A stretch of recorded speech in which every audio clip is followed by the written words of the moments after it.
Chaque année, en Belgique, des milliers de personnes sont portées disparues. Chaque fois, tu es confronté à une situation mystérieuse. Chaque disparition, c'est une famille qui attend. Il m'a serré très fort dans les bras. Il est rentré dans sa voiture et il est parti. À chaque disparition inquiétante, une unité de la police fédérale remue ciel, terre et mer pour résoudre l'énigme. Si je devais comprimer notre mission en quelques mots, je dirais donner des réponses. Il faut pouvoir accepter qu'à certains moments, une personne peut ne plus être retrouvée. À nous de mettre tout en œuvre pour arriver à une solution. De grands moyens déployés pour tenter de sauver des vies. Chacun chez nous a déjà eu l'occasion de faire la différence entre la vie et la mort. Par tous les temps, jour et nuit, 12 enquêteurs sillonnent le pays. Leur mission, retrouver les disparus. Ne jamais dire jamais. Ne jamais exclure une piste. Tout est possible.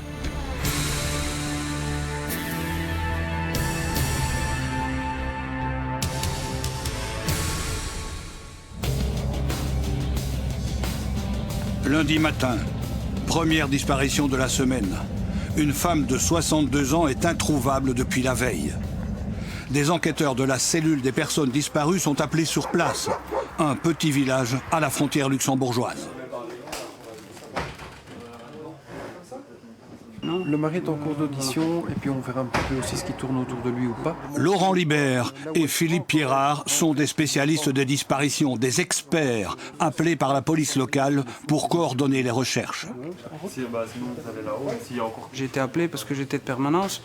Là, les collègues m'ont dit, voilà, on a une situation d'une dame âgée donc qui est partie de chez elle à pied.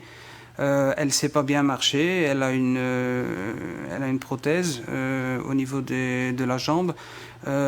Donc là, quelque part, on a déjà le feeling, voilà, la personne est peut-être bien en danger ici. Selon le mari de la disparue, ils se sont disputés et son épouse a quitté la maison en colère et désorientée. On n'a plus de signe de vie, on est dans un petit village où beaucoup de gens la connaissent et personne ne l'a vue passer ni à gauche ni à droite. Donc on s'inquiète un petit peu de voir si elle n'est pas tombée dans un petit ravin en bord de chemin ou si ça ne s'est pas passé autre chose. La zone à fouiller est énorme et le temps presse. Philippe et Laurent se séparent. Une des deux équipes va ratisser les bois aux alentours de la maison de la disparue avec des chiens pisteurs capables de détecter toute odeur humaine. Dans certaines zones où on se trouve dans des petits villages où effectivement il y a des bois, les gens peuvent s'y perdre, être confus éventuellement et donc ce sont des zones où il est très difficile de pouvoir dire on a juste un coup d'œil, la personne n'y est pas, donc on a besoin des maîtres chiens ou éventuellement de personnel pour pouvoir faire des fouilles plus approfondies. Les maîtres chiens de la police fédérale, c'est l'une des nombreuses unités qui gravitent autour de la cellule disparition. On essaie de fonctionner un petit peu comme plaque tournante. Donc si on regarde ça un petit peu dans un schéma, on est au centre du schéma. Et tout autour de nous, en fait, il y a une panoplie de moyens, de services qui sont spécialisés dans l'une ou l'autre branche. Par exemple, la police de la navigation qui peut nous donner un appui au niveau sonar, le support aérien qui nous fournit une aide pour des recherches vues du ciel. On est là un petit peu pour voir les limites et les possibilités pour engager certains moyens. Des moyens adaptés à chaque situation. Ici, pour les recherches dans cette zone boisée, la méthode la plus efficace, ce sont donc les chiens pisteurs.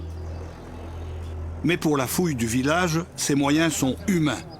Laurent envoie une deuxième équipe, une quinzaine de policiers, chargés de sillonner les rues, explorer les jardins et informer les habitants de la disparition. Bonjour. Bonjour monsieur. Donc on vérifie toutes les propriétés, quelles que soient. Vous êtes d'accord Je vous remercie madame. Oui. C'est un petit village, tout le monde connaît tout le monde. Les voisins étaient dehors, il faisait beau l'après-midi, personne ne l'a vu passer. Il y a quelque chose qui cloche. Donc là, on a besoin un petit peu de l'aide aussi des gens pour dire, voilà, écoutez, on va pas fouiller votre maison, mais allez voir vous-même dans les cabanes, dans les jardins. Et le porte-à-porte va livrer plusieurs témoignages. Une femme aurait aperçu la disparue près d'un étang. D'après vous, dans le village, ça peut se trouver où cet étang? Tout près d'une ferme? Ouais, près d'une ferme, près de son domicile, qu'elle disait. À mon avis, ça doit être ici, les étangs. Mais après plusieurs heures de recherche, ni les étangs, ni les bois ne donnent rien. Philippe rejoint Laurent au village. Les deux enquêteurs commencent à envisager le pire. Si par exemple, malheur arrive et que la dame est décédée quelque part et qu'on la retrouve dans 1, 2, 3 mois, va savoir quand. Si il y a la hanche et la prothèse.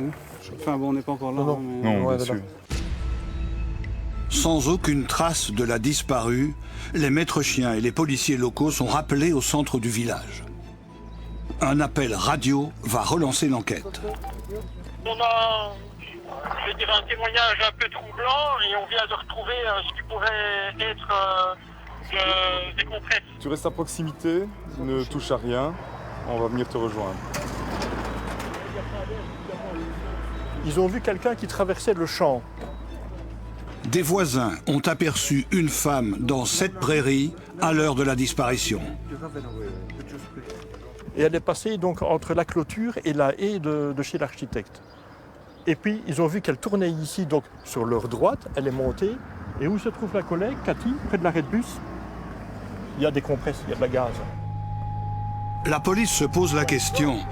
La disparue, déjà blessée avant de quitter son domicile, aurait-elle perdu cette compresse en attendant le bus? C'est en tout cas la première piste sérieuse, près de 24 heures après la disparition.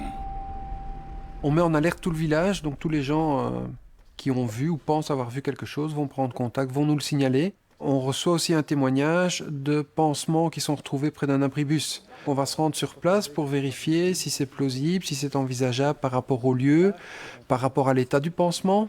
Et on va constater qu'en fait ce sont des vieux pansements qui sont là depuis déjà un certain temps, donc cette piste tombe à l'eau.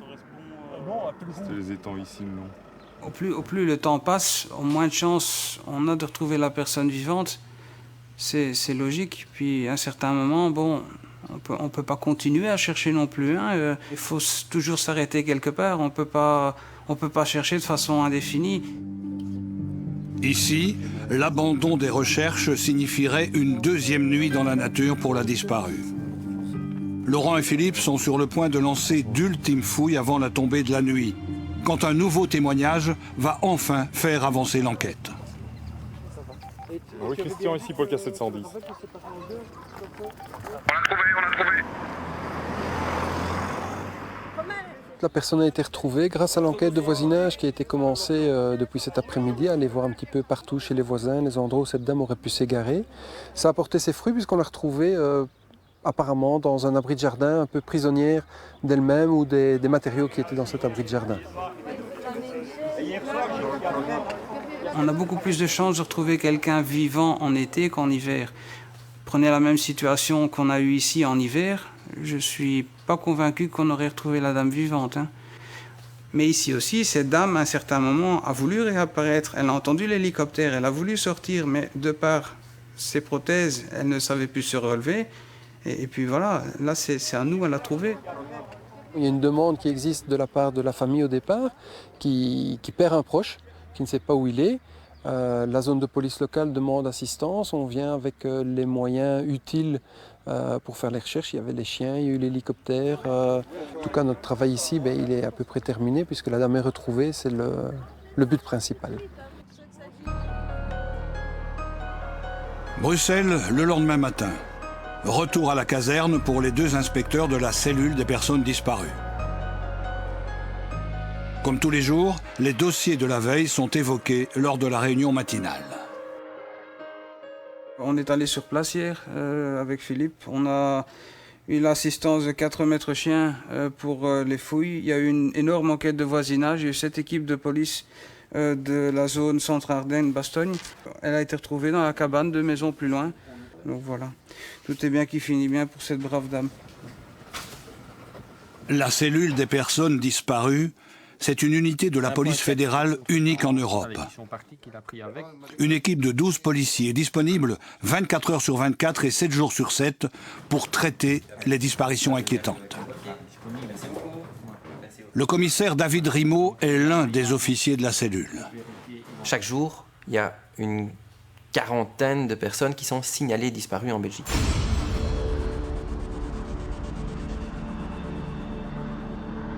L'essentiel de ces disparitions concerne des mineurs en fugue, donc des dossiers qui, a priori, ne sont pas très inquiétants parce qu'il s'agit souvent de mineurs multirécidivistes placés dans des institutions qui sont signalés disparus parce que les institutions ont le devoir de le faire, même si on sait que les mineurs vont probablement revenir et repartir très vite. Avec ces adolescents fugueurs, ce sont donc plus de 14 000 disparitions qui sont signalées chaque année. Seules 1500, les plus inquiétantes, concernent la cellule. Ça représente 4 à 5 nouveaux dossiers par jour en Belgique, où on estime que, d'après les premières informations, la personne disparue pourrait être en danger. C'est clair que les disparitions d'enfants sont toujours les plus médiatisées, celles aussi qui provoquent le plus d'émotions, mais dans notre métier, on cherche principalement des majeurs disparus. Ce sont pourtant des disparitions d'enfants qui sont à l'origine de la création de la cellule des personnes disparues il y a presque 20 ans. Une histoire qui a traumatisé toute la Belgique. L'affaire Dutroux. 1995, c'était l'été du mois de juin, la disparition de Julie et Mélissa, le mois d'août, Anne et Effie. C'est après ces deux doubles disparitions que la cellule a été créée. C'était le 4 septembre 1995. C'est pas grâce à Dutroux, parce que ça c'est un honneur que je lui donne jamais, mais c'est à cause de l'affaire Dutroux qu'on est où on est aujourd'hui. En 1995, la police n'a pas encore fait le lien entre ces deux doubles disparitions. Mais l'opinion publique attend une réaction des autorités. C'est l'une des raisons de la création de cette unité spéciale. On a reçu un mandat formel du ministre de la Justice qui nous disait clair que 3 missions, coordination, appui, expertise. Ce qui veut dire que l'enquête reste dans les mains, c'est comme aujourd'hui, reste dans les mains des enquêteurs locaux. Nous autres, on doit être là afin de fournir, je veux dire, un appui qui peut être un appui qui va dans n'importe quelle direction. Alain Remus est l'un des fondateurs et le patron de la cellule disparition. Il incarne depuis près de 20 ans cette mission de recherche des personnes disparues. Une carrière qui a donc commencé avec l'affaire Dutroux et qui se poursuit encore aujourd'hui. Ça fait presque 19 ans qu'on existe maintenant. C'est clair qu'il y a beaucoup de choses qui ont changé. C'était une toute autre époque, très clair. Aujourd'hui, on est beaucoup plus loin. Prenons l'usage d'un GSM. L'Internet, il y a 19 ans, ça n'existait pas. Aujourd'hui, notre première question, c'est par exemple, est-ce qu'elle est disparue à un GSM? Et c'est souvent de là qu'on part. Oui, bonjour, c'est David de la cellule des personnes disparues. Je suis sur un dossier, une dame qui a disparu dans la région de Tournai, dont le GSM est toujours allumé pour l'instant. Le GSM de la disparue du jour, c'est à peu près le seul élément exploitable dans cette nouvelle enquête. Les antennes activées le situent dans la région de Tournai.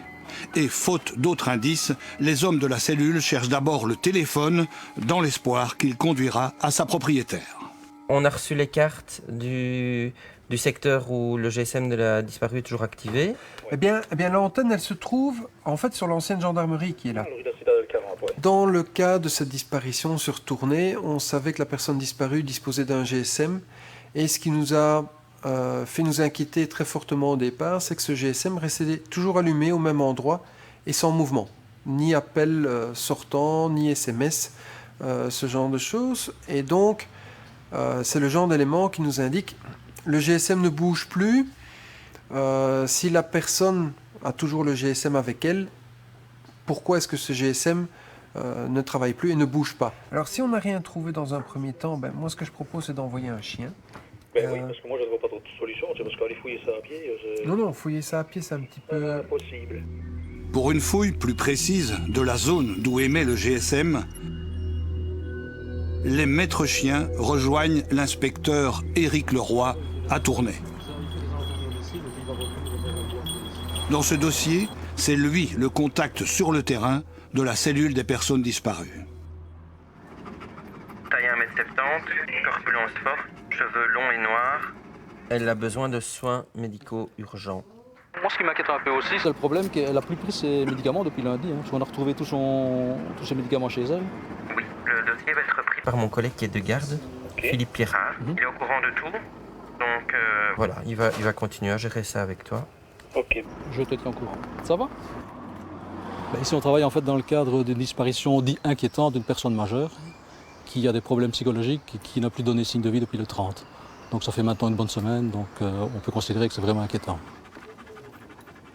Il existe des critères établis qui vont déterminer l'inquiétude qu'on peut avoir sur l'absence de la personne. Des enfants âgés de moins de 13 ans, des personnes âgées, des personnes handicapées mentales ou physiques, des personnes qui ont besoin de médicaments vitaux pour leur santé. Le simple changement d'attitude d'une personne, c'est au cas par cas qu'on va déterminer si c'est inquiétant ou pas et de voir un petit peu les moyens qu'il faudra engager. Philippe Pierrat rejoint ses collègues sur place à Tournai. La situation est de plus en plus inquiétante. Malgré les moyens mis en œuvre, le téléphone et sa propriétaire sont toujours introuvables. Une nouvelle fouille de l'institution où habite la disparue est organisée. Non, ça va, il n'y a rien. Je vois le mur.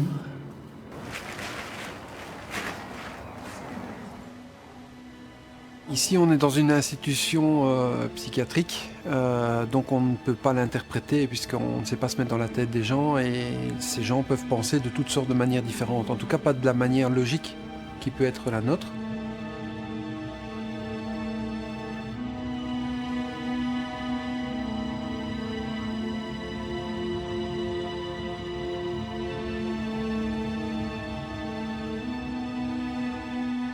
On sait qu'elle a accès aussi à des caves dans lesquelles tous les pensionnaires se retrouvent souvent et vont déposer là-bas leurs vêtements en surplus.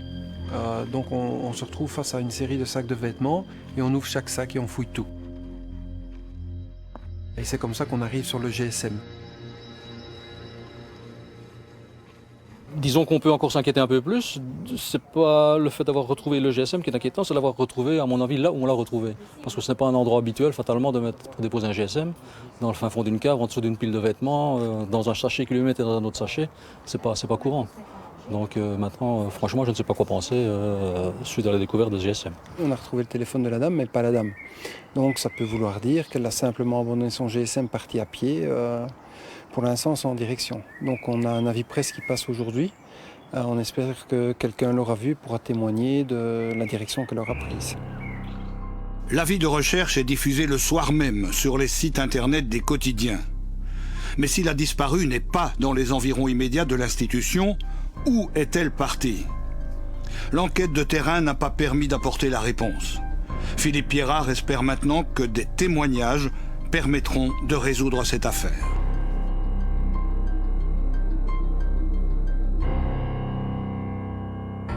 Deux semaines plus tard, une femme amnésique et désorientée est retrouvée en pleine rue par des policiers locaux à 80 km de Tournai. Sur le territoire de Braine-l'Alleud, errante, sans pouvoir donner d'explication par rapport à cette situation, elle est déposée dans un hôpital.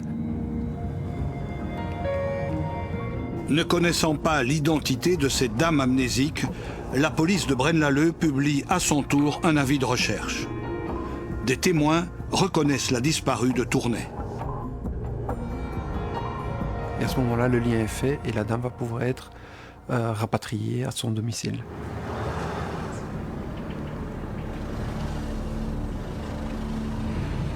On tourne entre 97 et 98% en fin d'année de dossiers qui sont résolus. Parfois, les personnes sont retrouvées décédées. Les personnes sont retrouvées vivantes ou localisées à l'étranger parce qu'il y a des départs volontaires, ça existe aussi. Mais donc on tourne 97-98% de résolution. 2 à 3% seulement des disparitions sont donc non élucidées. Mais tous ces dossiers restent ouverts. Aucun n'est classé de façon définitive. Dans la région de Liège, le long de la Meuse, de grands moyens sont déployés pour tenter de résoudre d'anciennes affaires.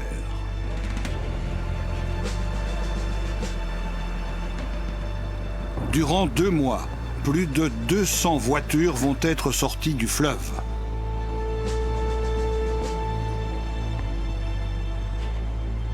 C'est Valéry Maréchal, l'un des plus anciens de la cellule qui pilote cette opération, baptisée Libre Meuse 4.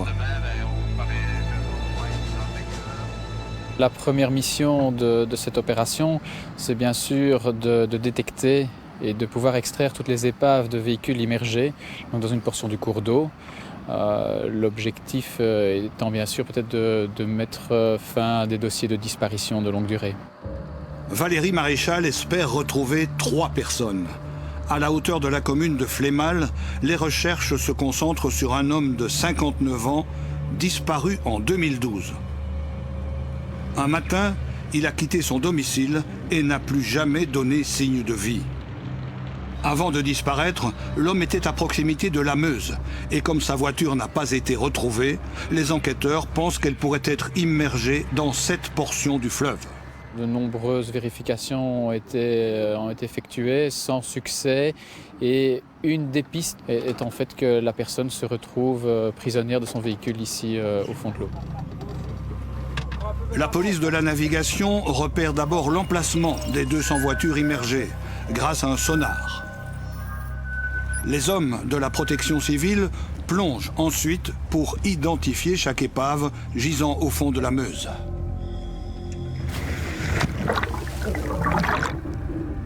L'objectif est de trouver la voiture du disparu et peut-être son corps, s'il est toujours dans l'habitacle. Dans un premier temps, on identifie la plaque. Et s'il s'agit du véhicule qu'on cherche et qu'on suppose qu'il y a une personne à l'intérieur, c'est clair que toute une procédure va se mettre en œuvre pour récupérer le véhicule de la meilleure façon possible et de respecter au maximum aussi la victime et ses proches.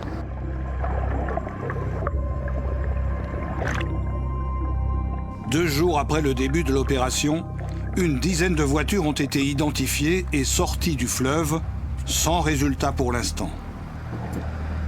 Mais dans les 2 mois à venir, le lit de la Meuse sera entièrement débarrassé de toutes ces carcasses sur plusieurs kilomètres.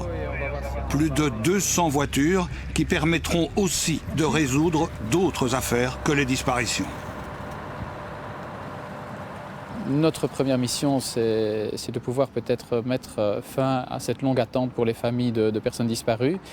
Maintenant, le fait de retirer de manière systématique tous ces véhicules permet aussi d'élucider peut-être de nombreux dossiers judiciaires, comme des vols de véhicules ou des escroqueries à l'assurance ou autres.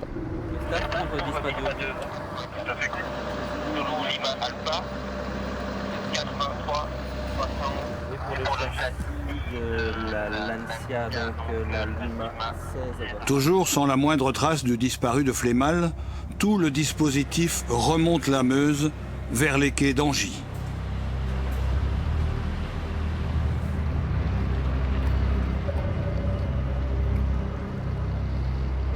Angy, un lieu rempli de souvenirs douloureux pour la cellule des personnes disparues et leur patron, Alain Remus. C'est un lieu, malheureusement, qu'on connaît très bien, avec tout ce qui s'est passé au mois de janvier 2011. Et j'avais mis dans mon agenda ce jour-ci parce que je crois que c'est pas toujours évident de se trouver le long de la Meuse, surtout pas ici. Au début de l'année 2011, une fillette de 6 ans tombe par accident dans l'eau glacée de la Meuse. Sa grande sœur se jette dans le fleuve pour tenter de la secourir. Elles sont emportées par le courant. Vous vous rappelez, janvier 2011, la double disparition de 2 petites filles deux petites sœurs, Amelia et Alison, ici derrière moi. C'était le début pour nous pour presque 3 semaines de fouilles. On savait que les deux petites étaient dans l'eau, mais il n'y avait aucune trace. Et c'était une opération d'envergure, dans des conditions pas évidentes, pas du tout. Et c'était une affaire grave qu'on ne va jamais oublier. Je me rappelle très bien, les parents, presque jour après jour, ils étaient à nos côtés. Ils venaient même avec du café. Et petit à petit, ces deux petites filles, ils sont devenus un tout petit peu une partie de notre vie aussi. Et de temps en temps, ça rend les choses beaucoup plus difficiles parce qu'il y a un lien qui commence à s'instaurer. Et c'est pas toujours facile. 4 ans après, ce lien avec la famille existe toujours.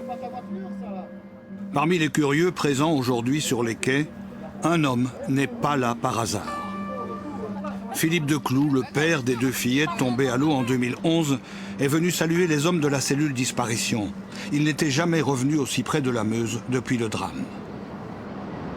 Mais plus je m'approche vers le pont, plus j'en ai de la chair de poule, parce que voilà, c'est pas... Ici ça va encore, mais je ne resterai pas des heures, voilà.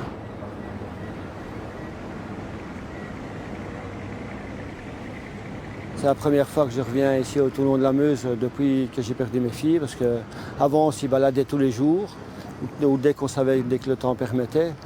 Mais là, depuis que j'ai perdu mes filles, sont tombées dans la Meuse, je ne sais plus m'y rendre, tout le long de la Meuse. Alors ici, j'ai pris mon courage pour venir dire bonjour aux personnes qui recherchent encore. Peut-être des corps pour des autres personnes, parce qu'apparemment il y a encore des autres familles qui sont dans le deuil et qui ne savent pas où les personnes se trouvent. Donc voilà, c'est bien ce qu'ils font.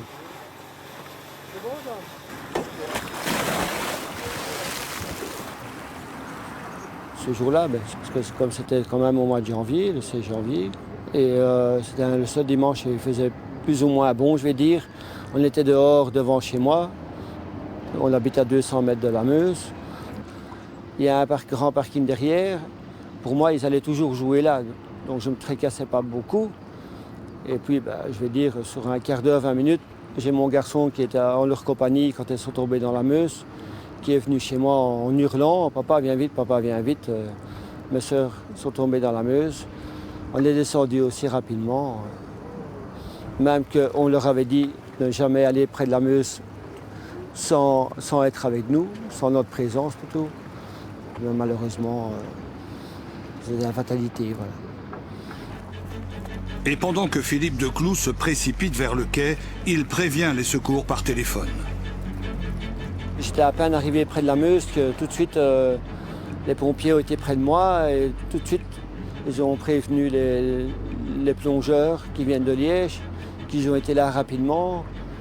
Ils ont vite fait les recherches.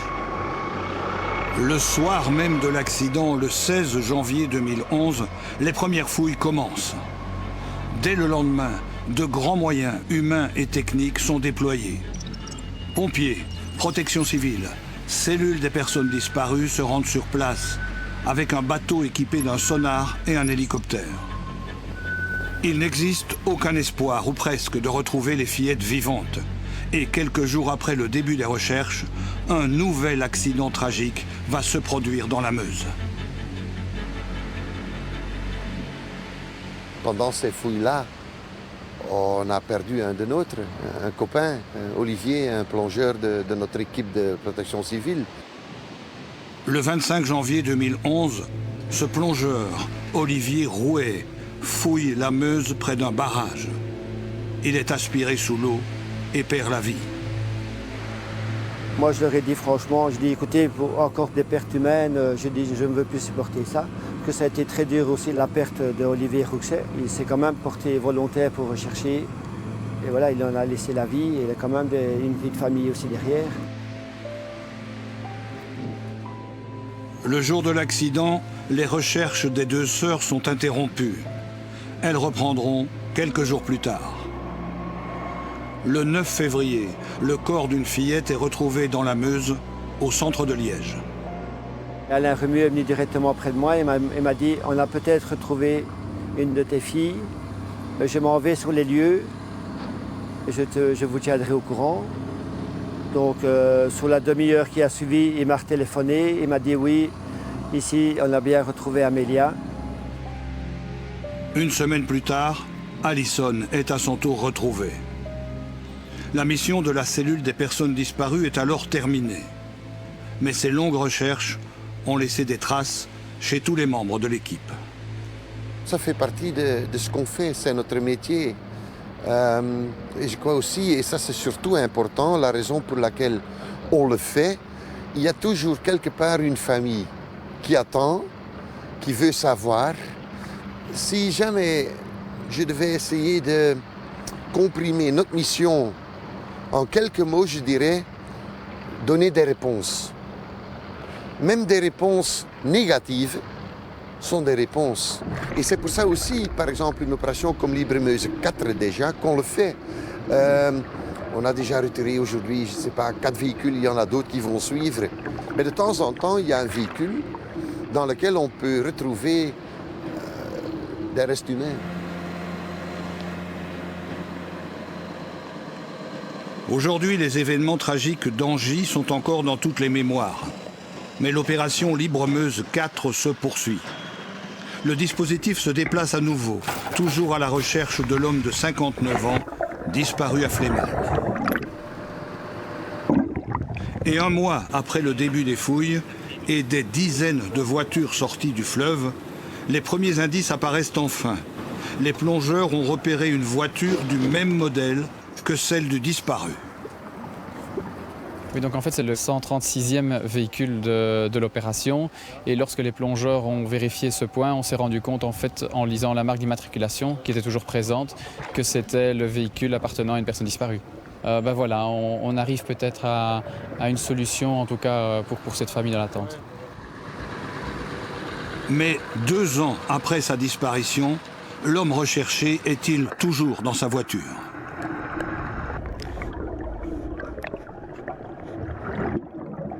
Les premières observations des plongeurs sont positives. Le moment est important.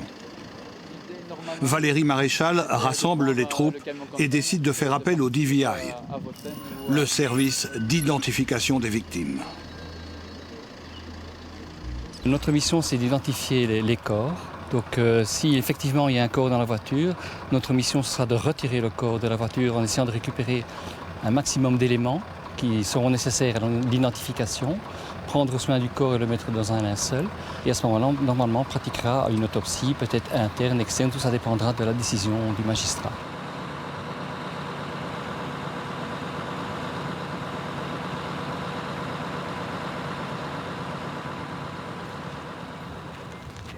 L'information se confirme. Il y a bien un corps à l'intérieur de la voiture.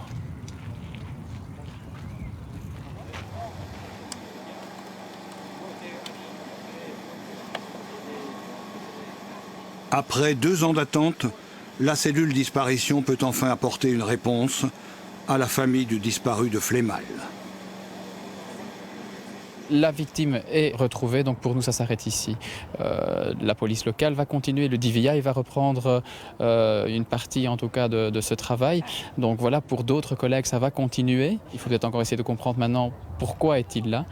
Mais pour nous, notre mission est terminée, on a retrouvé la personne.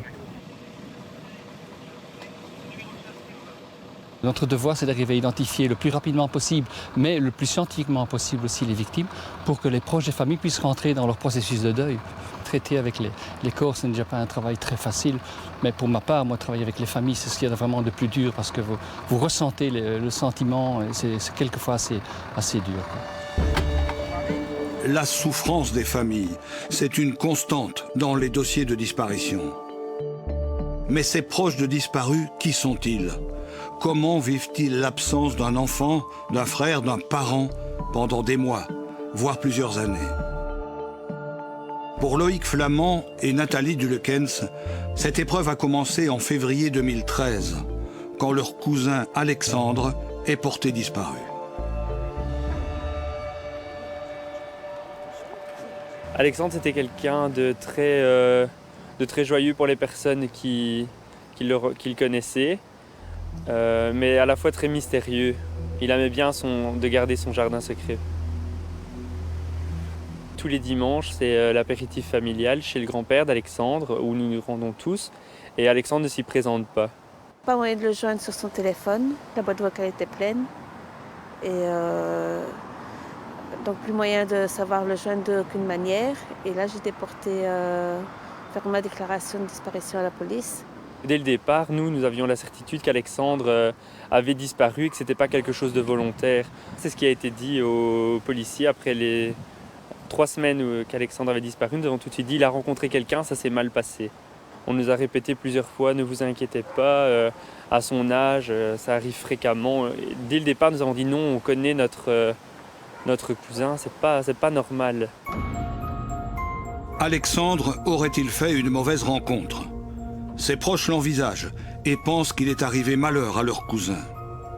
Mais l'enquête de la police locale ne donne rien, même avec l'appui et les moyens de la cellule des personnes disparues. Il n'y a aucun élément qui tend à laisser penser que cette disparition pourrait avoir une origine criminelle. Donc au départ, elle est gérée en laissant toutes les hypothèses ouvertes, toutes les pistes ouvertes. Et ce qui est difficile dans ce dossier-là, c'est que dès le départ, il n'y a pas énormément d'éléments à notre disposition. Mais les cousins et le grand-père d'Alexandre ne perdent pas espoir. Ils décident de se battre aussi de leur côté pour tenter de le retrouver.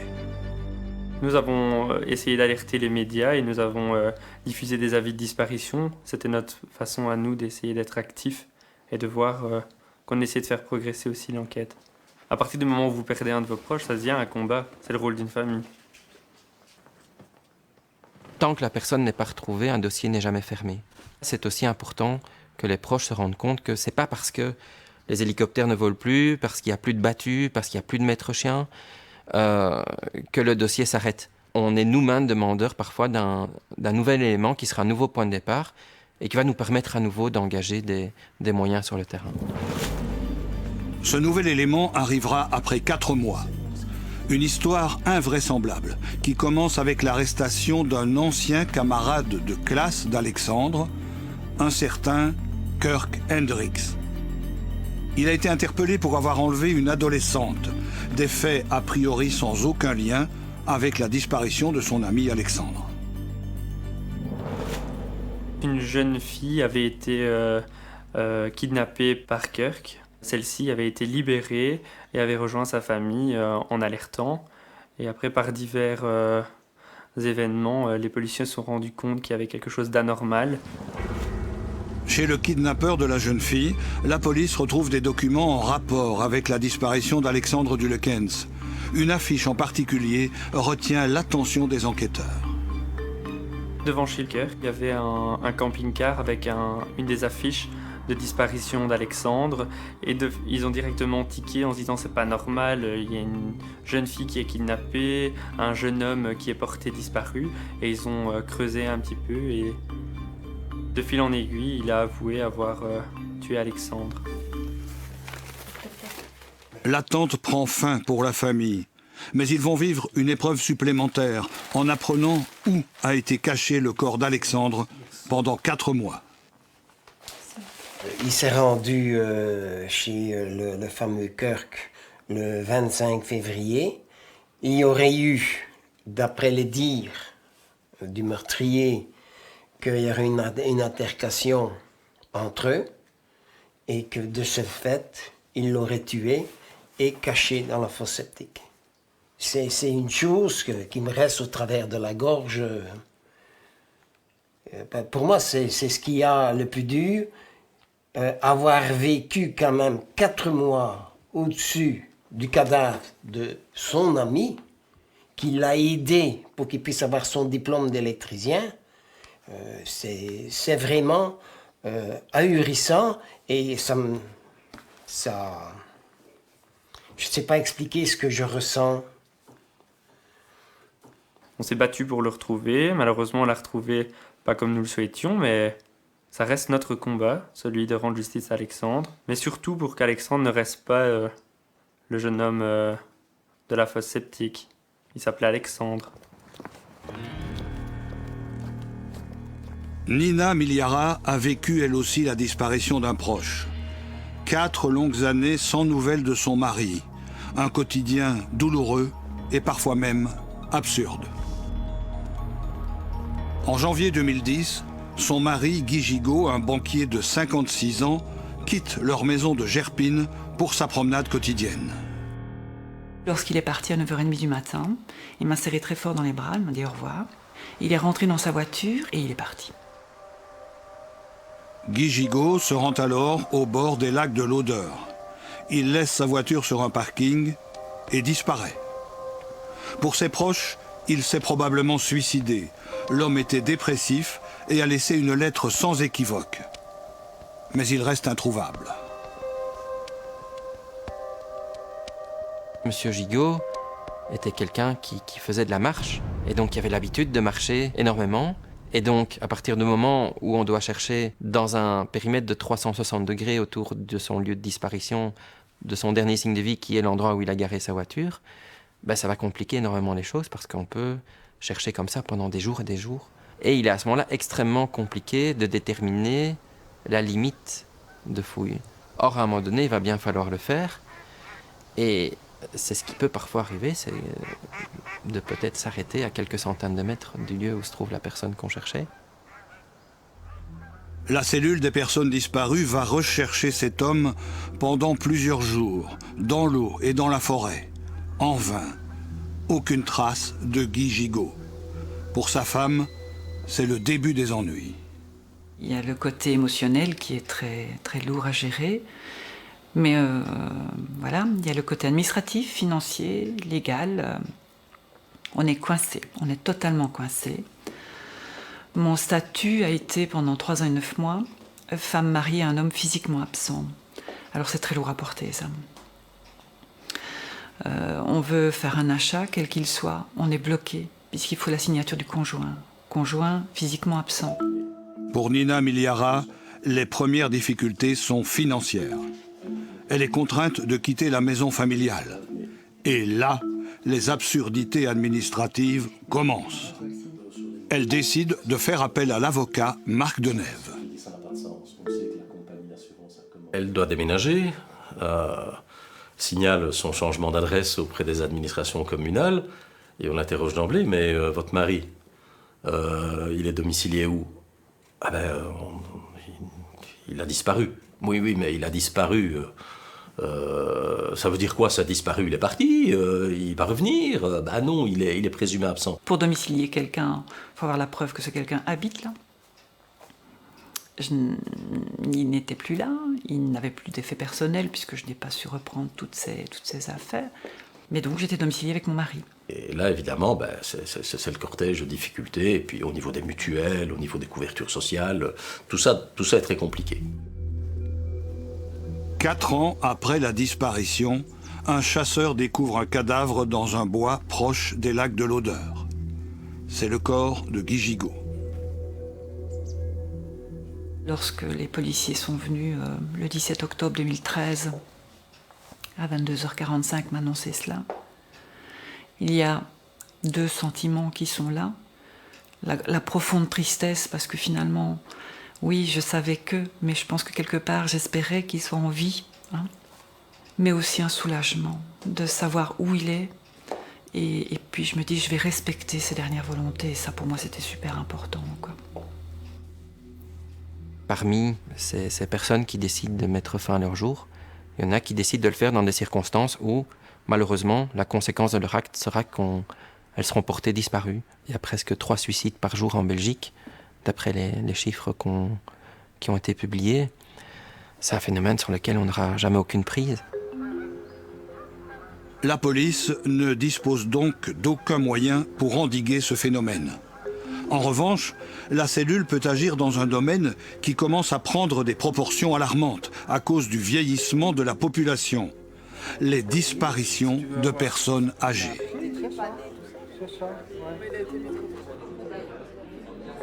Toute l'année, David Rimaud sillonne la Belgique pour sensibiliser les polices locales et les maisons de retraite, les inciter à réagir plus vite aux disparitions de personnes âgées, confuses ou malades d'Alzheimer.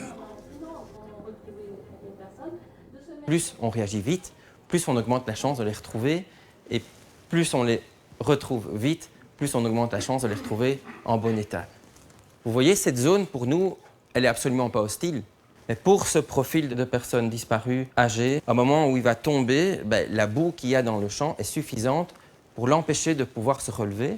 Et donc finalement, son visage va rester collé dans la boue et c'est comme ça qu'il va décéder. Ce monsieur va agoniser pendant quelques heures.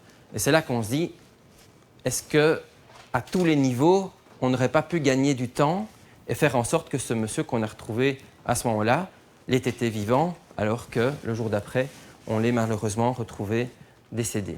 Dans plus de 65 ans. On veut aller à la rencontre de tous les acteurs qui ont un rôle à jouer. Donc ça commence dans l'institution, avant même la disparition, au niveau de la prévention, au niveau du contact avec les familles, et puis au moment où la disparition se passe. Donc 20 minutes, c'est vraiment pour nous le temps maximum qu'il faut laisser passer avant de réagir, et c'est le temps qu'on estime aussi nécessaire à réagir lorsqu'un enfant disparaît. Et comme ces personnes sont tout aussi vulnérables qu'un enfant, on a estimé que 20 minutes était tout à fait suffisant. On vient d'être averti, le parti depuis samedi, parquet, le parquet demande qu'on fait une fouille de l'eau et des alentours. Oui. Il y a un grand parc. Peut-être ça sera nécessaire d'un un hélicoptère. Tu me confirmes qu'il y a un hélicoptère disponible avec équipage? Okay. Une nouvelle disparition est signalée. Un homme de 70 ans est parti de la maison de repos où il habite en région bruxelloise. Il a des problèmes psychologiques et du mal à marcher. La situation est inquiétante. Philippe Pierrard est averti plus de 2 jours après la disparition. On est bien loin des 20 minutes prônées par la cellule des personnes disparues. Voilà, donc on a la personne âgée qui a disparu du home où il réside au centre de Molenbeek. La description de la personne, 70 ans, 1m60, des cheveux gris, corpulence normale, jeans et pull noir, mais la description vestimentaire toujours être beaucoup de précautions. Ce qu'on sait, c'est qu'il est quand même parti en pantoufles parce que ses chaussures sont restées. Donc je vous laisse partir avec ça. Oui.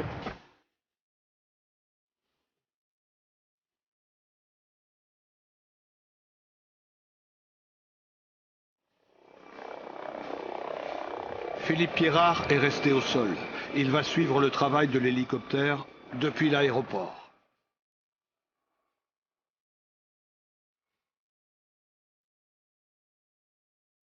Particularité de la zone à fouiller, la maison de repos où réside le disparu est en pleine ville, mais aussi proche d'un bois et d'un parc. L'hélicoptère est équipé d'une caméra capable de lire une plaque d'immatriculation à plus d'1 kilomètre et d'identifier des objets tels qu'un vêtement. Et pour tenter de retrouver le disparu, l'appareil dispose aussi d'une caméra thermique. Elle permet de repérer la moindre source de chaleur.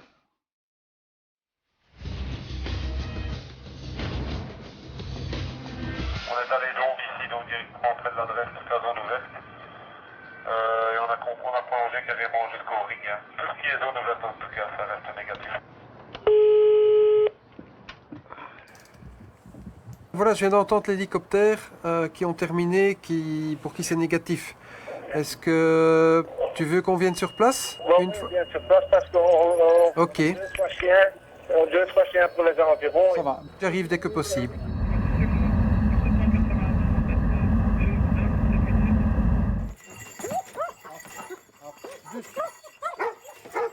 Même si on est au sein de la ville, il y a des zones boisées dans lesquelles l'hélicoptère n'avait pas de vue. Donc on a fait appel à des maîtres chiens. Il y en a 3 qui viennent de partir, qui se sont répartis différents secteurs. On craint l'issue fatale puisqu'on est déjà 2 jours plus tard. Cette personne ne se déplaçant pas très bien, on cherche un petit peu dans tous les sens. Tout en parallèle, on a une vingtaine d'hommes qui sont en train de fouiller l'intérieur du bâtiment pour s'assurer à 100, 200, 300% que la personne n'y est pas, cachée dans une chaufferie, dans un grenier, dans la chambre d'un autre patient éventuellement.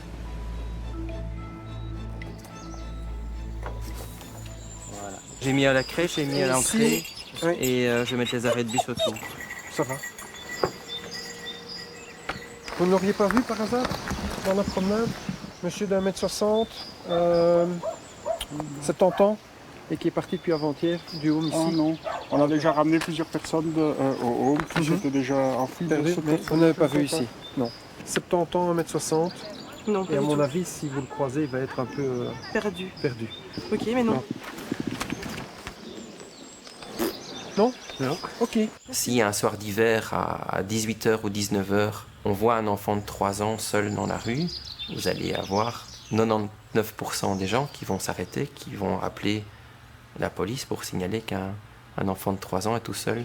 Une personne de 75 ans dans la même situation, perdue, désorientée, qui n'est pas capable d'appeler au secours, va attirer l'attention de personne puisque c'est pas anormal, a priori, de retrouver une personne âgée en pleine rue en début de soirée. Mais après des heures de recherche, toujours aucune trace du disparu, ni autour ni à l'intérieur de la maison de repos. Seul le toit du bâtiment, composé de plusieurs niveaux, n'a pas été fouillé à fond. Les hommes de la cellule disparition décident de rappeler l'hélicoptère. Et grâce à l'hélicoptère qu'on fait revenir aussi, on va être amené à arriver à fouiller un peu les toits. L'hélicoptère refait un survol au-dessus du bâtiment et là il voit cette source de chaleur sur une plateforme. Sur une petite plateforme complètement cachée, c'est même pas au milieu d'un toit.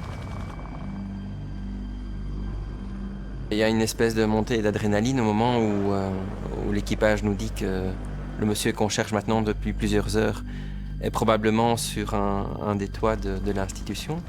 Et puis on attend impatiemment l'information du premier collègue qui a un contact avec le monsieur et qui nous dit que le monsieur apparemment respire toujours, bien qu'il semble être inconscient. Mais en tout cas, il est toujours en vie.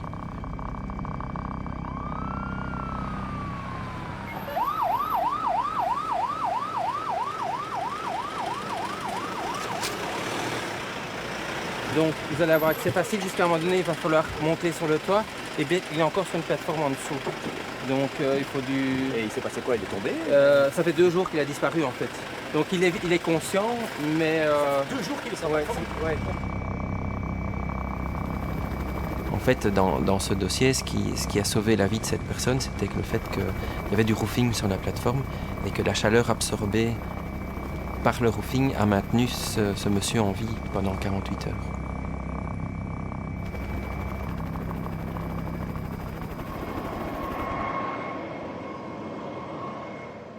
Le travail n'est pas fini au moment où la personne est retrouvée, puisqu'il faut encore accéder à cet endroit-là.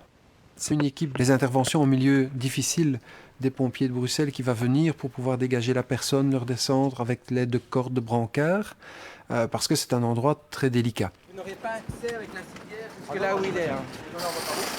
Non seulement un soulagement, mais aussi surtout une énorme satisfaction de se dire que cette fois-ci on a fait la différence et que sans nous, malheureusement, ce monsieur n'aurait pas pu être retrouvé vivant parce qu'il était dans une situation où personne sans doute l'aurait retrouvé avant plusieurs jours, voire plusieurs semaines.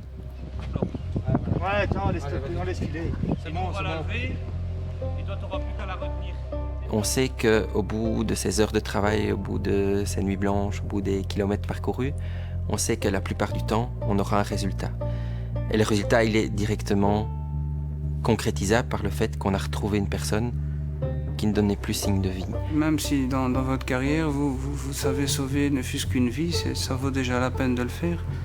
Je pense que chacun chez nous a déjà eu l'occasion de faire la différence entre la vie et la mort. On joue avec la vie des gens parfois. C'est pas vraiment un métier. Et quand tu parles à n'importe qui de mes gens, c'est plutôt une passion. Chaque fois, tu es confronté à une situation mystérieuse. J'ai vécu beaucoup de situations où je vois dans les yeux des membres de famille, donnez-nous quelque chose. Et je crois que ça, c'est surtout et presque toujours le moteur derrière tout ce qu'on fait. Parce que la cellule est une plaque tournante. C'est une grande machine qui se met en marche quand il y a une disparition. Et c'est la motivation de chacun qui fait partie, je veux dire, de cette machine.